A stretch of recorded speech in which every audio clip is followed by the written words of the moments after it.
Hello friends and welcome back to the channel. I am Adabraski, the average dad gamer. And today I've got a lot of juicy things I want to talk about. That being about COD Next and such. But before we get into that, the new Giest AR is the gun that I'll be unlocking Orion on today. If you want to help decide what gun I'll be doing next, swing over to my comment section where I will have a pinned comment with 2 weapon suggestions. Go and vote because democracy! This is the loadout I'll be running for today. Orange sherbet. Here's the build. As for challenges, I still need 50 kills with a silencer, which would explain the giant hog on the front of my gun. Then it's on to the gold challenges, and yeah, I mean, you know the drill by now. Alright, enough chit chat, let's get into some games. To start out today's video, I wanted to play on Koro Village, which was one of the new maps they added this season, and the name also sounds like a village from a Legend of Zelda game. Not the biggest fan of the map, but I wanted to share it with y'all, the viewers, because I haven't played on it yet, at least that y'all have seen. Remember, at this point, we're going for suppressor kills, 50 of them. Now, on to the good stuff. COD Next just happened, and I know at this point the beta is out on PlayStation, which I should have a video of that coming out later this week. So if you're on PlayStation, get at it, PlayStation players. You have a time. First off, I want to talk about MP multiplayer. Just from what I've watched from COD Next and the beta, the movement looks crisp and smooth. Not even including the slide cancel that came back. Unlike in Modern Warfare 2, when you're running around, it feels like you have the biggest, heaviest pair of combat boots known to man. It looks fast-paced, much like Vanguard. I mean, it is Sledgehammer who developed the game, so what do you expect? Say what you want about Vanguard, but I think its multiplayer was actually really fun. I think one of Vanguard's biggest problems was it was a victim of the time period it was set in. But people were moving, and you hardly ran into campers. And you know why? Because they didn't cater the game to those people, unlike Modern Warfare 2. If only combat pacing was a thing again. As we all know, all original 16 Modern Warfare 2 maps, that's OG maps, will be available at launch. A Sledgehammer game dev said during the event that they will add 3 new maps in Season 1 and in Season 2. And over the course of Modern Warfare 3's life cycle, there will be 12 more maps added to the game. I'm no mathematician, but that sounds like 30 maps in total. That's pretty beefy. Easy dub. Easy dub. That's what I'm is. I did all rules and out of here. Easy dub my Easy dub. buildings and get y'all sweet ass on. He also hinted at the return of some fan favorites. I wonder if one of them will be like a Das Haus remake. I'm sure Sledgehammer will go back into some of their older games and remake some of their maps, if I'm guessing. But I'd be down for a Das Haus remake, you know, shelf shipment for a while. Das Haus is pretty much like shipment, but better in a way because you can actually get long shots on the map for just about every gun in the game. Ground War is once again making a return with 3 new launch maps and an old game mode from COD 2, which I never played. It's called War Mode. I'm not really sure how it works or whatnot, but War Mode will be there. Map voting is back, which really, is that something people should have to be getting excited about? No, map voting should just be there. It should always be a feature. They made perks into gear, like boots, vests, gloves, knee pads, and much more. I'm not going to try and explain it all because I'm not even sure what they all are and what they all do. The classic mini-map is back. No suppressor, you're popping up on the map. Reload canceling is back. Once again, this isn't something we should have to be excited about. It should just be there. Got another. Player HP is sitting at 150, so no more insta-melts like in Modern Warfare 2, hopefully. There's something called a tactical stance. I'm not really sure how it works, but I'm going to throw a clip up for y'all so y'all can see that.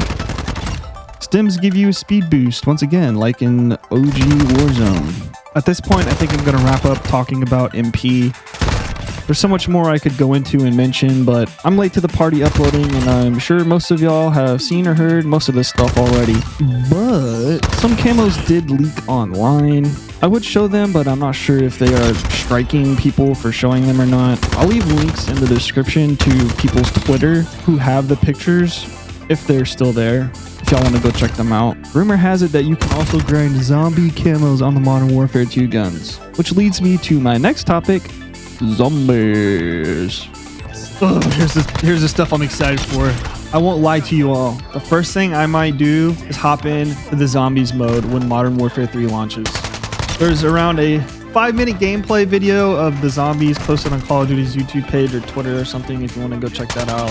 And it looks like how everyone described it, DMZ with zombies. To all the OG zombie fans out there that want round-based, I think at this point we need to realize that whatever zombies mode we get isn't going to be round-based, and it's going to be linked to Treyarch's next full game.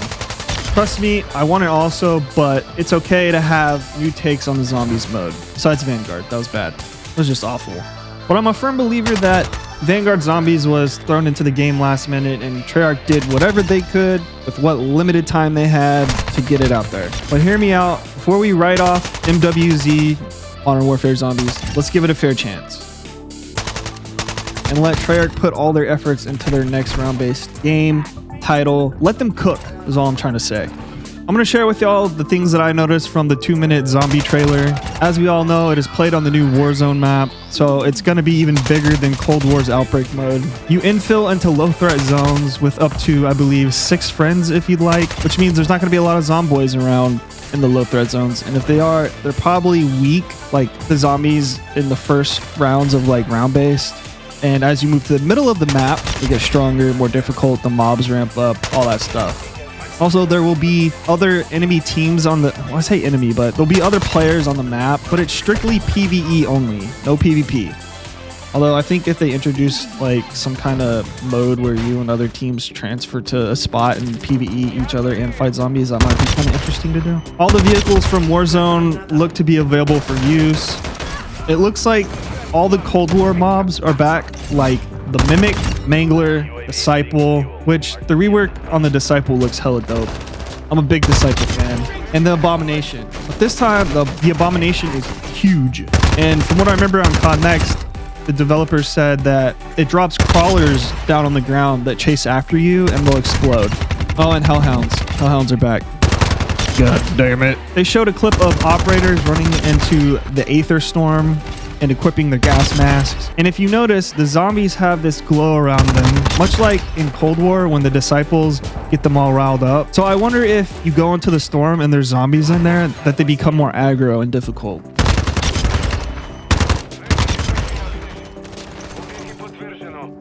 A new wonder weapon will be available at launch. I honestly don't remember the name and am too lazy to look it up. But it'll launch you in the air, so that looks pretty cool. Vanguard didn't have a wonder weapon at launch, not even the ray gun. But speaking of ray gun, it's there also. Classic. Perks are found on the map, but each time you infill, they'll be in random locations, so it's never the same spot.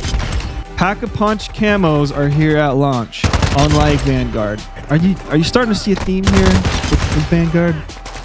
Also, believe it or not, field upgrades, they are making a return. The only one that I noticed from, I think it was the gameplay, the little 5-minute gameplay, was Tussle Storm.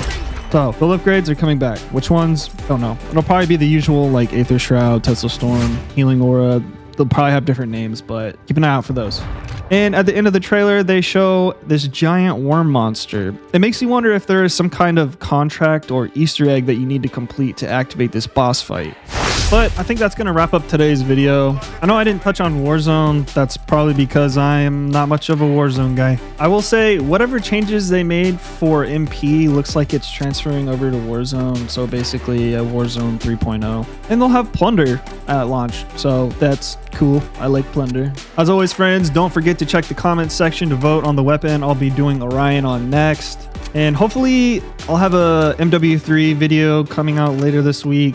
No promises. I am a father of 3, busy, all that crap. But anyway, that's it for me. Laters.